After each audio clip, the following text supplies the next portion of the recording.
Late last month, after announcing a 25% tariff on Indian goods, former President Donald Trump stated on his social media platform, Truth Social, that India and Russia could take their dead economies down together. While Trump's primary goal was to attack India's unbreakable energy cooperation with Russia, his remarks were widely praised globally, given India's long-standing reputation in the international market. This is because, over the past several decades, India has transformed itself into a black hole for foreign investment, swallowing countless fortunes. For many in China, the more Trump slams India, the better, as China has become the #1 victim of India's predatory practices in recent years. The persecution of Xiaomi in 2022 is a prime example. In April of that year, India's Enforcement Directorate, ED, seized a staggering $725 million from Xiaomi India's bank accounts, citing illegal royalty payments. Faced with this incomprehensible event, Xiaomi initially defaulted to standard business logic, assuming it must have made a mistake. After a careful review, the company stated that its royalty payments to firms like Qualcomm were for technology and patents essential to its smartphone products, legitimate and authentic business transactions fully supported by contracts. However, when the intent is to find fault, any excuse will suffice. The ED alleged that Xiaomi India had illegally transferred funds out of the country under the guise of royalty payments, violating India's foreign exchange laws. After a perfunctory, year-long investigation, the ED officially notified Xiaomi in June 2023 that it would be confiscating the funds. For a company of Xiaomi's size, $725 million represents several months of the entire group's profit. For the company at that time, it meant its annual net profit was cut in half. The related litigation has not stopped, but to this day, Indian authorities have not returned a single cent. The message is clear: money earned in India stays in India. Xiaomi is not the only victim. Around the same time, multiple Indian bank accounts belonging to Vivo were frozen, its Indian executives were detained, and its normal business operations were severely disrupted. For Vivo, India was an emerging market it could not easily abandon. To continue operating, the company was forced into a large-scale equity and management restructuring, even bringing in local Indian directors and investors at the government's demand to achieve a forced localization. The list of Chinese companies persecuted by India also includes a host of other well-known firms like Oppo, ByteDance, Tencent, and Alibaba. The methods used to corner them are remarkably consistent. Indian government bodies, including tax, financial crime, and national security agencies, coordinate to launch investigations from multiple angles. The specific allegations, such as illegal remittances, tax evasion, or threats to national security, are all vague offenses where the power of interpretation lies entirely with Indian authorities. The outcomes are also predictable, Highly similar. Either massive assets are frozen or confiscated, executives are detained, or the business is forced to restructure. In short, all investments in India trend toward the complete loss of past investments and market progress. India's past explanation for this widespread discrimination against Chinese firms was the border friction between the two countries, which supposedly necessitated increased scrutiny. This is a patently absurd excuse. The discrimination against foreign capital is not about national security. It is a long-standing systemic behavior that has existed since India's founding. In 2007, UK-based Vodafone acquired the Indian mobile operations of Hong Kong's Hutchison Whampoa for $11 billion. The transaction was completed entirely outside of India, and neither party was an Indian company.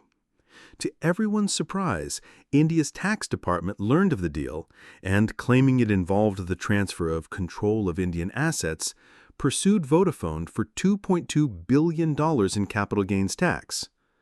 Unwilling to accept this, Vodafone began a lengthy legal battle. After more than a decade of trials and arbitration, Vodafone won its case in an international arbitration tribunal. Yet, the Indian government initially refused to recognize the ruling and continued to harass the company on other fronts. Still, Vodafone was one of the lucky ones. In 2014, the Indian government applied the exact same logic to UK-based Cairn Energy, hitting it with a $1.6 billion tax bill. Unfortunately for Cairn, it still had assets in India.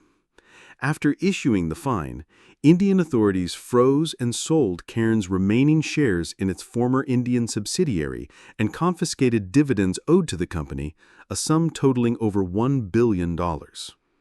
Cairn also began a long fight for its rights.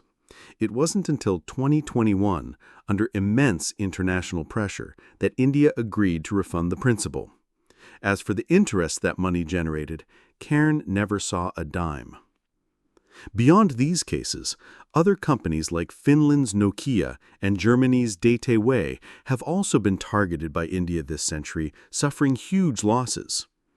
Going back to the 1990s, the Dabhol power plant project in Maharashtra, an investment by the American company Enron, was unilaterally cancelled by India after the agreement had been signed. The resulting multi-billion-dollar loss was a direct contributing factor to Enron's bankruptcy in 2001.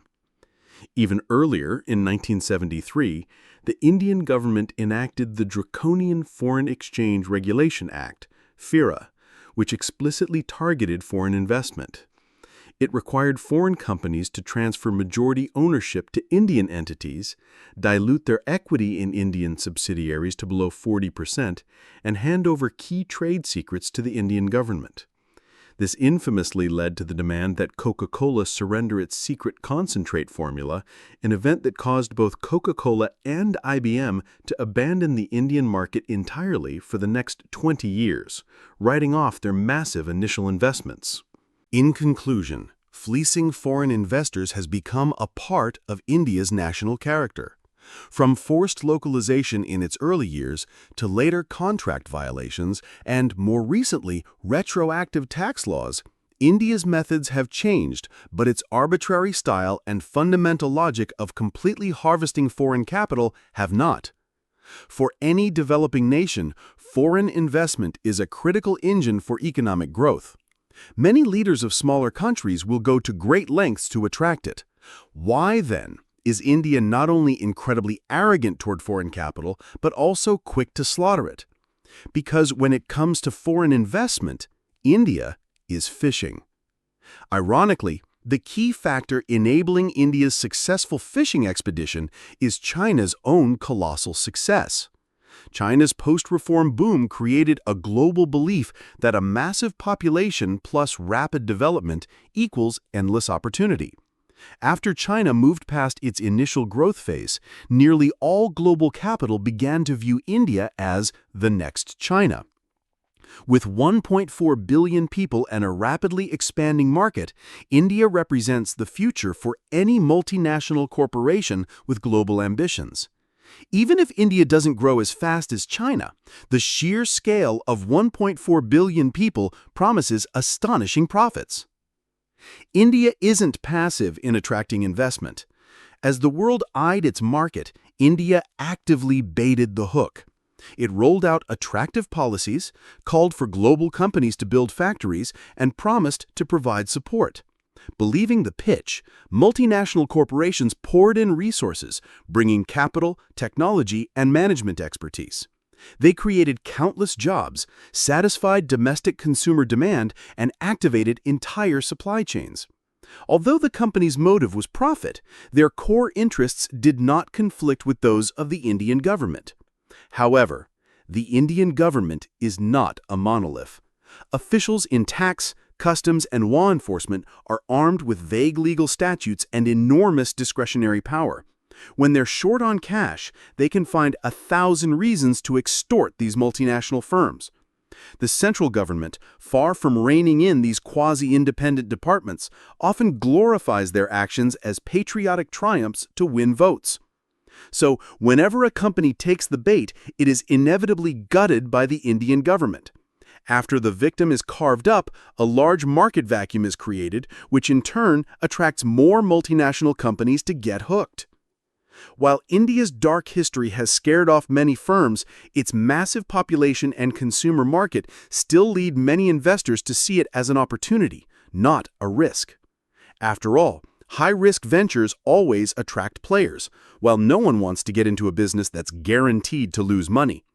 Every multinational giant, before entering India, believes it will be the special exception that can pull a tooth from the tiger's mouth. But more than half a century of history tells us, in India, you earn in rupees and you spend in rupees. For those who try to convert profits from the Indian market into foreign assets, there is only one outcome: a $1 billion fine from the Indian government.